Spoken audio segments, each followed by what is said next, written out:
I controlli saranno serrati e richiederanno l'impegno massiccio di tutte le forze. Le modalità e le quantità per garantire il rispetto delle regole del Super Green Pass verranno definite nei prossimi 2 appuntamenti del Comitato per l'Ordine e la Sicurezza Pubblico che si riunirà mercoledì e venerdì.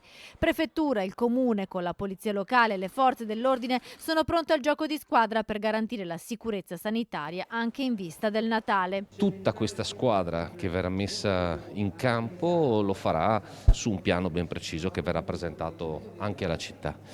Quindi noi abbiamo ovviamente dato la massima disponibilità per quanto riguarda le risorse che abbiamo a disposizione.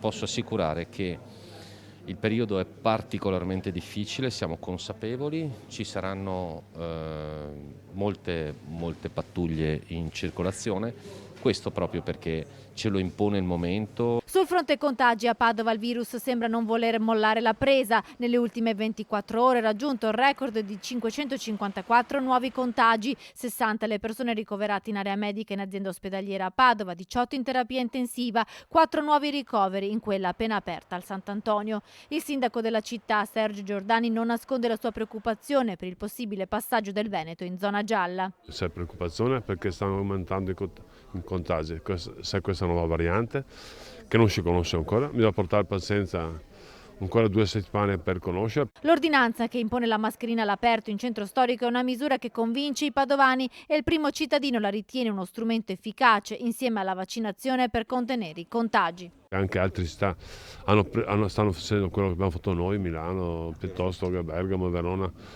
Penso per una decisione giusta proprio nel rispetto della salute dei cittadini.